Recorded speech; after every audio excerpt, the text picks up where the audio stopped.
Good morning, Shahe. How you doing?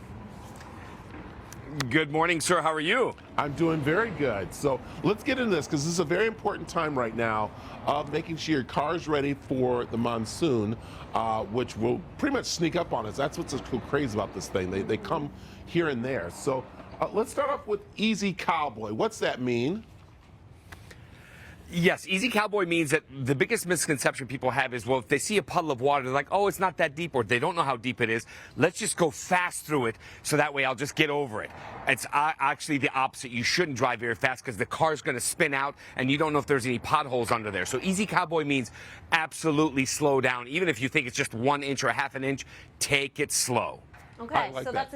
that's a good first point. Take it slow. Right, but I want to ask you something. Should we even think about even going through those waters? Because like you said, there's potholes, we don't know how deep they are, and we have to slow down. So doesn't that kind of like kill our car too?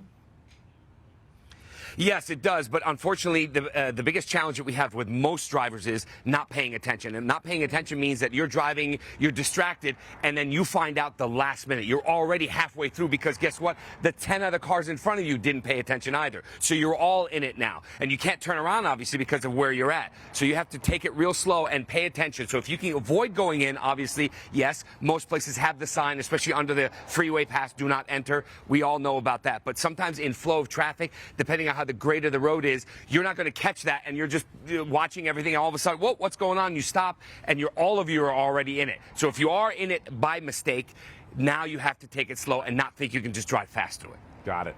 And I do feel like sometimes you can't avoid it, right? Sometimes there's nowhere else to go. It's the whole road is just a puddle, and you have to go through it. So that's a great tip, Shahe. I love that. Yeah. And you also have on here, yes, no heavy or hard braking. So this is something that I think of as like it would make you hydroplane. Is that true?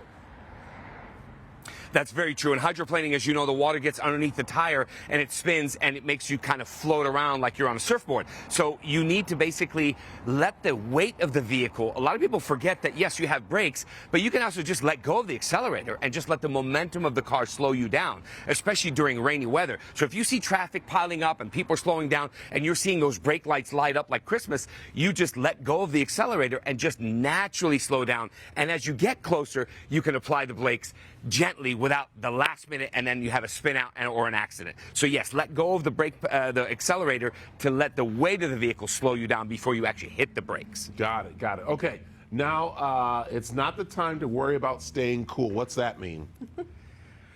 Yeah, basically, if you're in water and basically it's hot, it's summer, we all know that, and the AC's on, you're like, okay, I'm not flooded, it's not serious, but I'm waiting for traffic to open up. You need to turn off that air conditioning to take away that extra load because you're sitting in the car waiting for things to clear up, but it's hot. You don't want to turn off the AC, but for that moment, you roll the windows down and bear with it because the less stress there is on the engine, if there's water perpetuating and flowing around, you don't want that water to get sucked into the engine. Turning off the AC eases the load, so you go from running to just walking, which helps that water stay on the ground and not inside your engine. Wow, interesting. Okay, I never would have thought of that. That's a great tip because we are in summer, and so unfortunately, even though these rains are coming, it's still hot outside. Yeah, definitely. So, and then you have avoid engine restarting on here. What is, like, will your car shut down if too much water gets in there? Like, what does that mean? Yeah, because basically if you are in that water, whether intentionally or unintentionally, and the car stalls, and it will, once water gets in there, it's going to kill the car. Don't think, oh, I'll just restart it, because now if water intruded it, you want it to stay where it's at that moment of dying, killing the car. Otherwise, if you start it, it's going to just basically vacuum all that water in, and now you're really going to destroy the engine. So do not, if it stalls, do not restart it. Got it. All right. Not the door, but use the window. What's that mean? This is silly, but what's the first reaction people do when they're in the car and the water's there? I got to get out. Well, if you open the door, guess what? That water's going to come right in. But if you roll the window down, you can hop out and leave the water outside the car and not in, and you'll get wet, but better than the car getting wet. So I like that. Yep, you could always throw your pants in the dryer, through your shoes. That's easy. It's better than the car. And Shahe, about that right there, because I mean, you've seen water damage inside the cars that really people don't realize that a lot of the cars now have the electricity on the floor throughout the car, right? Oh. Oh yeah, and especially don't forget a lot of the hybrid and electric vehicles that are out there now.